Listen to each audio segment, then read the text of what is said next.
With the election right around the corner and our ever-expanding network of podcasts, including our most recent edition, Still a Consciousness, there's never been a better time to become a member. In addition to no ads, members receive bonus content for virtually all of our shows, an invitation to join the DSR Slack community, access to our Discord community, and enhanced show notes for select shows.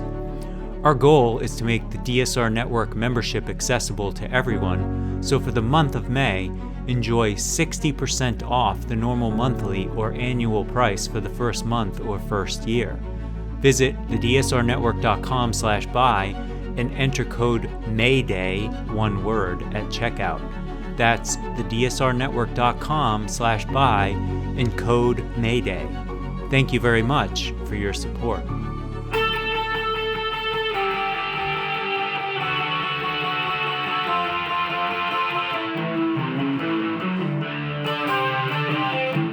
This is the Daily Blast from the New Republic, produced and presented by the DSR Network. I'm your host, Greg Sargent. The other day during a panel discussion on CNN, prominent never-Trump lawyer George Conway did something you rarely see on the air. He dressed down a Republican commentator for lying his ass off about Donald Trump, and then, right on the air, he asked why CNN was paying this Republican to spread lies with such abandon. This is not something you're supposed to do in Washington, so we think this deserves some real discussion. This episode, along with another one we'll discuss here, illustrates a deep problem with the way the DC media handles pro-Trump propaganda, something that's more glaring than ever as Republicans spew nonstop lies about the stunning guilty verdict that a jury handed Trump last week. So we're happy to say that today we're talking to George Conway about all of this. Thanks so much for coming on, George. Thanks for having me. All right, to recap, during this CNN panel, Republican commentator Scott Jennings suggested the Manhattan prosecutor had made a campaign promise to go after Trump, and then disparaged the prosecution by saying Trump was never convicted of an underlying crime. All bullshit. Trump only had to commit a crime with the intent to conceal or commit another underlying offense, which Trump absolutely did do. That led to this. Listen, courtesy of CNN. So that's the problem with the Republican Party, is that they are suffused with lies. I don't know why this network is paying Scott to say those lies. Whoa, okay. Let's not go there, George, please. Let's not go there. Scott is our colleague, and we're going to treat him respectfully as such. Continue. Well, you shouldn't lie. George, what is it that ticked you off so much about that in particular? Well, you said the magic word, bullshit. And what triggered me was his claim about the charges and that there was no underlying offense that would bring the what is a class, I don't know what class, but it will be second-degree falsification of business records under New York law up to a first-degree offense, a Class C felony, which is, it would bring it up from a misdemeanor to a felony. And that's just wrong. Okay, it's just wrong. And Scott, I don't think he's a lawyer, but he was clearly repeating talking points that are coming from somewhere. I suspect somewhere near Palm Beach, Florida. And these people repeat these talking points without regard to their truth or falsity. And then on CNN generally. I know some people had some complaints with some of the coverage on the MSNBC, but particularly on CNN, I came to the impression during the trial that people were getting a deeply misleading impression of what actually was happening in the courtroom. I mean, they were getting, kind of textual summaries of what was being asked and what was being answered, but to give one example, on I think it was May 16, Michael Cohen was being cross-examined, and there are commentators on CNN who were treating that cross-examination, which I thought overall was quite ineffective, as like the thing that was going to drive a final nail in the prosecution's case. Now, that's the reason why there was all of that pent-up annoyance at how the press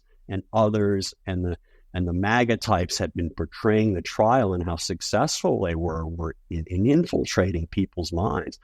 That was on my mind when Scott Jennings, who, on other occasions says objectionable things on other topics, that's just what set me off at that point. It had just gotten too much. And so basically I just called them out.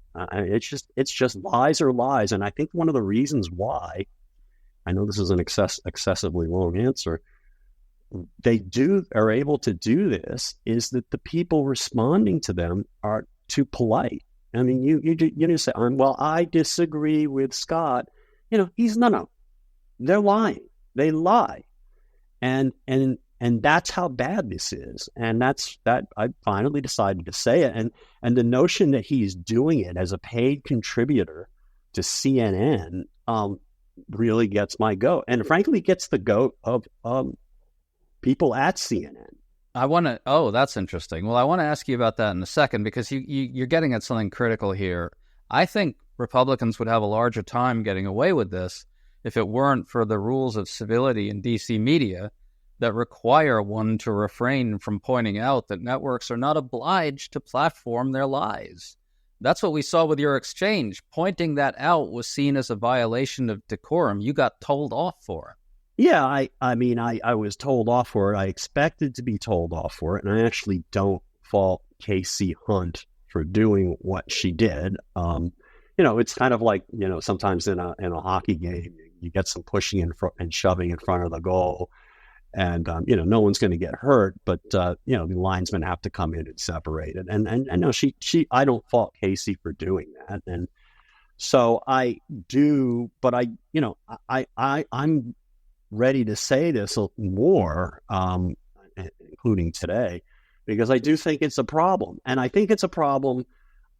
I do understand the problem that CNN has, and I don't mean to suggest that they're doing it for a nefarious reason. At least the producers there and the journalists there, who I greatly respect. But I do think there is a problem, and I'm not exactly sure what the solution is, other than to call it out. Well, I think it's important, before we get to that about CNN, to also point out that these are lies being spewed by just about every Republican in the country in every conceivable forum. One is the idea that the Manhattan prosecutor said during his campaign that he was out to get Trump. That's been fact-checked and proven false. And the second is that the case was a sham. And that's BS. I mean, even previous skeptics of the case are now saying they're convinced it's a strong one. But it seems to me, George, that the position of most of the Republican Party right now is that their allegiance is to Donald Trump's absolute right to commit crimes with impunity over the justice system and the rule of law. I mean, they're not really even hiding it anymore. No, they're not. And it is profoundly disgraceful, but it is the logical end to the road that they have been driving down for several years. And it's just greatly, greatly disturbing, because it's not just about Donald Trump anymore. It is about whether large swaths of Americans have faith in a system that does still, not perfectly, does equal justice under law. And I mean, if you think that the system isn't doing that to the extent you want, I mean, there are constructive ways where you can criticize the system and try to improve it. But these people want to basically destroy the system. They don't want to make it better, make it fairer. They simply want to weaponize it on their own behalf to get even. And that is, essentially that they've been doing that. They're following the bidding of a narcissistic psychopath, a pathological liar who has engaged in sociopathic behavior in violation of law, is now finally being called to account for it, and now wants to pervert the system so that he can manipulate it and use it in the way that third world and not third world, but basically authoritarian countries use it. I mean, that is just a terrifying, terrifying circumstance for the United States of America. It is. I mean, and it really is where it's going. With there's no doubt about it. You mentioned earlier in this discussion that you think some people at CNN are dismayed by how the trial has been portrayed in certain other forums on CNN. Can you elaborate on that a bit? Yeah, well, I'm not going to divulge names and places and statements, but I do think there is a concern that I think there's a concern about quite a number of people that I have talked to confidentially that people were given a misleading impression by some of the coverage on CNN and some of the commentary. The media portrayal, and I was seeing this in the courtroom because I had this laptop and I was following along Twitter feeds or texts that were coming into me, and apparently it was being portrayed as somebody told me it was being portrayed on CNN as like a death blow. And I was like, well, I mean, they got a couple points, but they're still behind. And I later learned that there was a CNN analyst who was accusing the prosecution of malpractice, and it was a disaster, and that was the impression left on anyone who was watching that day. And the problem was it was compounded by some of the reporting by actual journalists, because I mean, the problem, as one journalist told me about like this is not about this particular day, but panels, is like when you have a legal analyst or two, if you have a legal analyst and who's going off in a direction that's incorrect, and then it's reinforced by the mandatory Trump acolyte that they've been insisting on having on every panel. And then the rest of the panel consists of just the journalists. The journalists are not in a position, even if they want to, and even if they are skeptical, they're not in a good position to push back on the narrative that's being thrust upon them. They need someone, they need another lawyer on the panel. And interestingly enough, one of the things that happened over the past few weeks, in contrast to what happened earlier, I'm going to get into an interesting story, was I was getting more and more kind of desperate calls from CNN. Please come on our show. Please come on. Please come here. I won't say that the bookers were saying why they wanted that, because they didn't, but I was inferring, and I couldn't do a lot of it. I only have so much time. I'm not being paid. And I was up in the courtroom for a number of days. And then when I didn't go to New York to be in the court, I have family obligations at home, and there's a limit to what I, as one individual, can do. But they were clearly looking to have people on there who are going to push back on the Tim Parlatores and the other Trumpers that management, I gather, was insisting that they have, and upon one of even one of their own legal analysts, and so it was it's just I can't speak. This is my speculation from my perspective. When Chris Licht was running CNN, I used to get I for a long time I get tons of requests from CNN. Maybe I won't get any after today, but I don't care. I don't get paid. It's fine. And that, I get, sometimes 2 or 3 a day, a minimum five a week at least. And at the time, on the day that Trump was arraigned, I was asked to come in, and I agreed to come in. It was a great moment of Trump being arraigned in criminal court, the court that now has convicted him of 34 felonies. I like repeating 34 felonies, and 34 felony convictions. And, I was sat there all day. I was in a flash studio. I didn't mind the fact that I wasn't actually on a panel, and I got like 3 seconds on it. And I think and I probably said the wrong words because the words I said was, well, Donald Trump is a narcissistic psychopath. And of course, something or other, when he was being led into the courtroom, and I didn't get on the air the rest of the day. And then I stopped getting phone calls from the bookers at CNN for weeks. And you know what was announced within a day or two of that? Yeah. The town hall that they held with Trump, where they put poor Caitlyn out there with this manifest psychopath, and where Chris Licht behind stage told Donald Trump, go out there and have fun. And so I know for a fact that the people in Mar-a-Lago complain whenever I get put on the air. And they clearly, I infer from that some kind of an edict came down, not to put me on the air, and they were doing that to please, Camp Mar-a-Lago. George, you think that was a condition in part for them going through with the debate? I don't know whether it was a condition. I don't know that there was a condition. I just know. Right, and then they started calling you again, right? Well, let me tell you a full story. So I literally did not get any calls from any bookers for weeks. The only time I was asked to go on air is that I ran into Jim Acosta at a cocktail party one day, and he said, hey, can you come on my show on Saturday? And I did his show on a Saturday.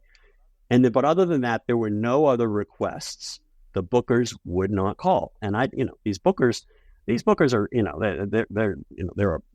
they work really hard. I love them all. They are very good people, but their jobs are on the line every day in this industry where people are getting fired left and right. And I didn't get any calls until, lo and behold, the day Chris Licht was fired. The next day, all of a sudden, I was getting floods of requests again. It was like all of a sudden the sun came out. Yeah. Or after 6 months of night, and so there's just this weird dynamic going on. There's a generally bad dynamic going on, where you have to I understand they have to put on people with opposing views. You want to have a balanced panel. You want to have balanced viewpoints. But the problem is, as you point out earlier, one side is completely suffused and addicted to lies. They just lie. They have no compunction about lying. They have no compunction about using talking points that are based upon truth. And it's a moral failing on the part of these Republicans, but also it's a compulsion, because there is no defense for most of what Donald Trump does that right. can be that you can base in any verifiable facts or logical reason. He's just, he is a criminal, and you have to accept that fact. You can't just deny that he is a criminal. You can't deny, you just can't. He is a criminal. He behaves like a criminal. He has committed crimes. Yes, some of them he's awaiting trial on, and you have to, and he's entitled to the presumption of innocence in a courtroom. But hey, like the January 6th, not the January 6th, the Mar-a-Lago documents thing. It's like they have him dead to rights, and he's a criminal. Well, and you cannot, they just lie. Well, I want to ask you about this kind of gaming of the press that happens when one side lies with abandon like this. Now, I want to ask you this as someone who's been in Republican politics a long time. I mean, maybe you might be willing to say this now that you're calling the conservative movement full of moral rot and so forth. I think you used that phrase on CNN.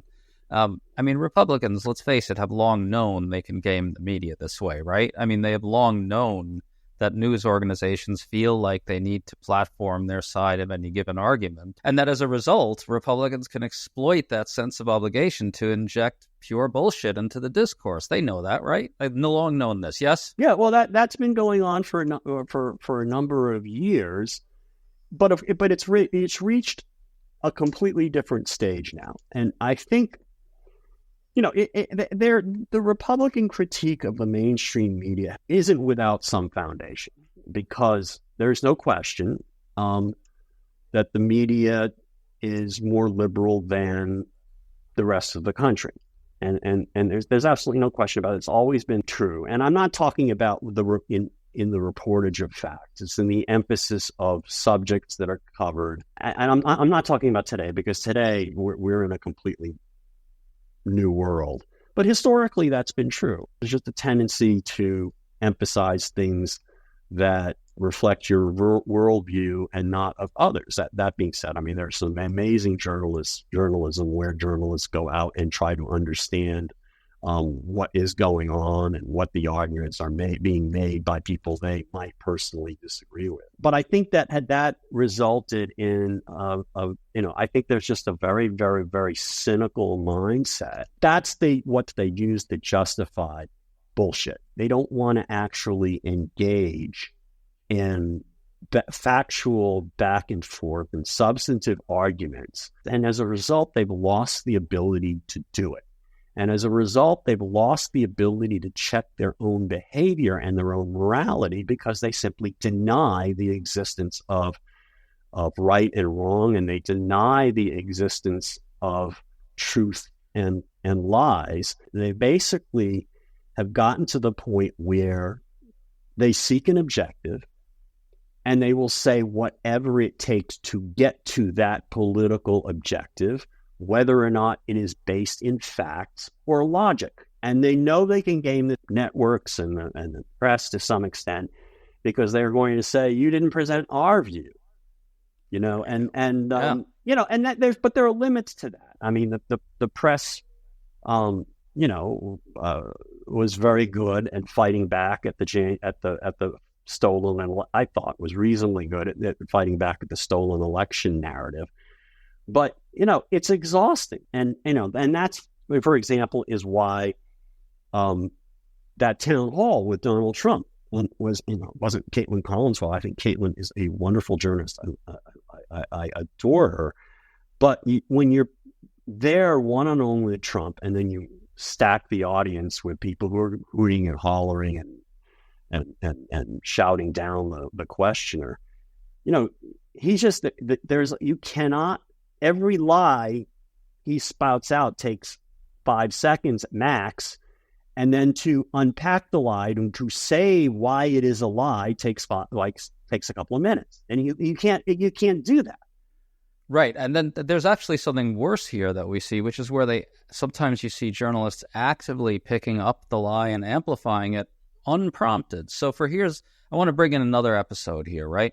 At the end of Biden's speech to the press last week, where he said that the Trump verdict had upheld the principle that no American is above the law, a reporter actually asked Biden this, quote, "Mr. President, Trump refers to himself as a political prisoner and blames you directly. What's your response to that, sir?"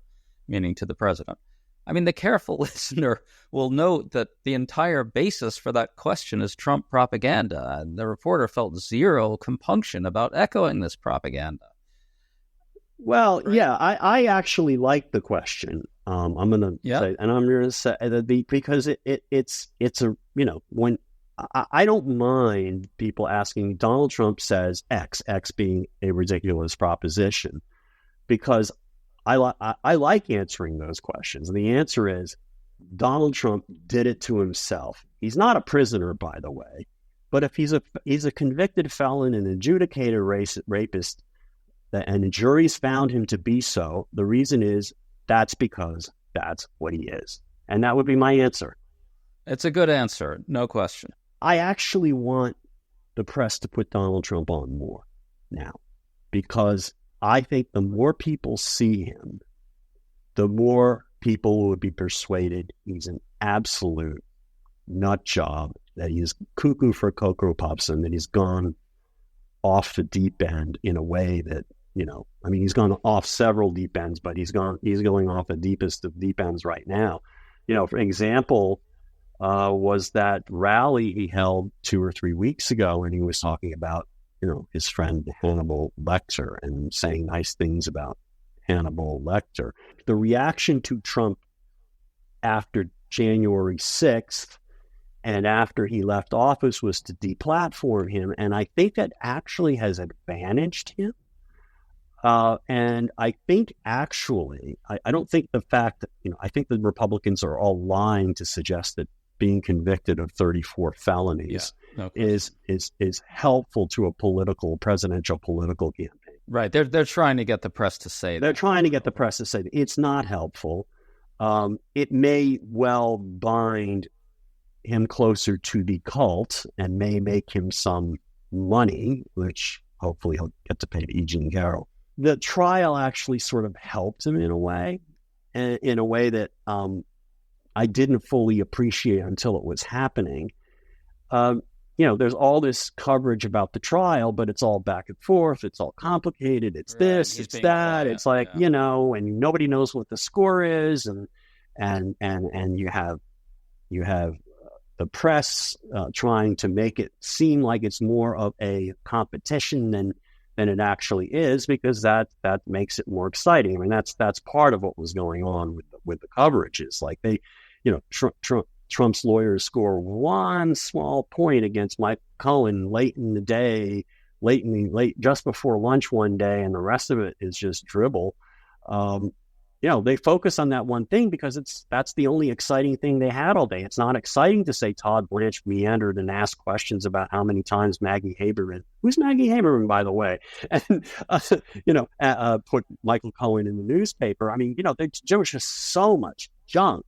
I think that the problem was it kept people from seeing Donald Trump, and Donald Trump would do his "I'm innocent," blah blah blah blah blah, which he was too cowardly to say on the stand, because he would have been ripped to shreds in about 10 minutes had he taken the witness stand. He benefited. I've been wandering off, but the bottom line is he benefited from that trial by the fact that he was again kind of deplatformed. Right. But not from the conviction. But not from the conviction. And now is the time to basically come at him with everything we've got, showing him to be a lunatic, calling him out to be a lunatic, which will make him act like more of a lunatic. And, I've been saying this, I said this at least 2 TNR conferences. You just have to, you cannot stop. Repetition is everything. The Republicans have figured that out long ago in a way that the Democrats never have. And the difference, though, 100%. is the repetition of truth, I think. And not a lot of explanation. You don't have to explain. A jury found this man guilty of 34 felonies. Another jury found this man to be a rapist. Another jury found that he defamed the rapist and owes her $80+ million. Okay, he's been indicted. It just has to be simple and repetitive, and just say he is a criminal. The man is a criminal and a rapist and a fraudster and all of these things, and just keep saying that, because that's what the Republicans would do, even if it weren't true about Joe Biden. And they are doing it. They are doing it. I saw a tweet the other day that was written about, Hunter Biden owes his wife child support. Who fucking cares? Okay, he's not running for. I'm not going to vote for Hunter Biden. But they just repeat all this stuff, and then they say the Biden crime family. Trump has been saying that for 5 years. I'll tell you, George. I mean, the key point, too, is to emphasize the jury. These are ordinary Americans, jury of Trump's peers that are finding these things. I just want to try to wrap this all up. What I take from your episode and the one involving that question to Biden is this. When journalists kind of view it as their mission to kind of referee between the two parties, and they carry out that mission by giving equal airtime to both sides' arguments with no concern about whether one side is just making shit up, then you get this massive imbalance with the shit just polluting the discussion. Yeah. There's got to be a better way to do this. Yeah, no, there has to be a better way to do this. And you're starting to sound like Steve Bannon. Remember, flood the zones with shit? Remember his favorite right. line? And that's what they do. Yeah, he made it explicit, yeah. Look, I mean, I think, for example, when they interviewed Trump, I don't think it's necessarily a bad thing to actually interview Donald Trump. But when you do that, you don't do it in an audience with an audience of 500 Trumpsters. And what you do with it is kind of like, it's one-on-one, the way Jonathan Swan did it. And what I would do is I'd love to be, if I were a journalist, I'd love to interview. You don't go for a walk with the person like I think they did on NBC. You sit here. Here's a couch here, and here's a chair there. Or you sit across from one another, and you have a big screen in the middle, and you put stuff up on the screen that you can show, and you ask them about it. Sir, here's your Memorial Day message. It says, "Happy Memorial Day, including to all the human scum." Who are you referring to there, sir? Who are the human scum? And why are they scum? Ask him questions where he just has to say, bring him out on his absurdities. Bring him out on his lies. Show the crazy on the screen. Play the tick of Hannibal Lecter. What did you mean by, you said these nice things about Hannibal Lecter, who, by the way, isn't a real person. What did you mean by that? You just stick it in front of him. And then, if he goes off and bullshits and filibusters, you cut him off. You have a little button in the control room where you put off his mic and say, "Sir, we asked you about this." And then if he walks out, no problem. But I just think they have to basically use methods that they don't want to use, methods that seem impolite. And I think they have to be tough on that. And they have to be tough. They just have to be tougher on it. And the problem is they don't like to do it because it subjects them to criticism. And there's going to be a certain group of people in the country, and the Republicans are very, very good at saying, like, "This is unfair. See the unfairness. See the unfairness." It's like, well, we asked the guy about his 34 felonies, and he got mad. Not our fault. He was convicted of 34 felonies. But how could we not ask the man who's been convicted of 34 felonies, who's running for president and has been indicted on 54 other counts? How can we not ask about that? Again, I'm not a journalism professor. I'd love to hear what guys like Bob Gruskin at Columbia who have to say about this, and others. And I think that something. I think they need to put him on more to show his insanity, but to emphasize the insanity. And then this is another example. There's overwhelming evidence, and there's that the man is a narcissistic psychopath. There's even evidence that he is showing early signs of dementia. The press won't touch that. They're terrified of it. There's a book by Marty Barron, who was who ran the Washington Post for years, where there's like a whole chapter about how he decided, even though people were urging him to, in response to something I had written and in response to other things, to cover the question of whether Trump had significant cluster B personality disorders. And they said, "We're not going to do that. We're not going to do that." I want to point out there, George, that the justification given for the wall-to-wall coverage of Biden's age is that his temperament and fortitude and I guess constitution is a legitimate issue when discussing a president, right? No, it's the thing. They won't. Right, they won't put on. Now, I mean, there's a complication of the Goldwater rule, which has this negative effect on the psychiatric and psychology professions of silencing people. But let's set that aside. There are people who are willing to go on and basically explain to the world how, and it's not that hard to explain. All you need to do is take out the 2 pages of the diagnostic and statistical manual for mental disorders, and you can show, like, oh my God, he's got. Yeah. Anybody who can read English can say he's got basically all these characteristics, more than the minimum required. But they won't put these people on to discuss this, notwithstanding the fact that, Mr. Herr, the lawyer, can make these half-assed observations about the president, the current president of the United States, and that generates weeks of coverage of whether or not Joe Biden is fit for office. I mean, there is just that was just the craziest imbalance in the world, and that I will never ever get over. But there is just a gross. Everybody talks about the liberal media. I've talked about the liberal media for decades, but there really is. Trump gets a pass in a lot of ways precisely because he has normalized the abnormal. And it's exhausting to basically keep batting this down and hitting on the same points. And that's why they get away with what they get away with. They just keep doing the same crazy stuff. And after a while, it's just like they win. Well, George, I sincerely hope that every single person employed in the media today listens to this discussion. And I'll see you on MSNBC after they ban me on the other one. Folks, make sure to check out some great content we have up at TNR.com.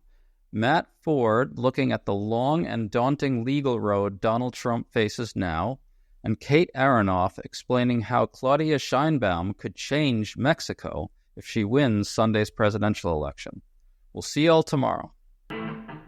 You've been listening to The Daily Blast with me, your host, Greg Sargent. The Daily Blast is a New Republic podcast and is produced by Riley Fessler and the DSR Network.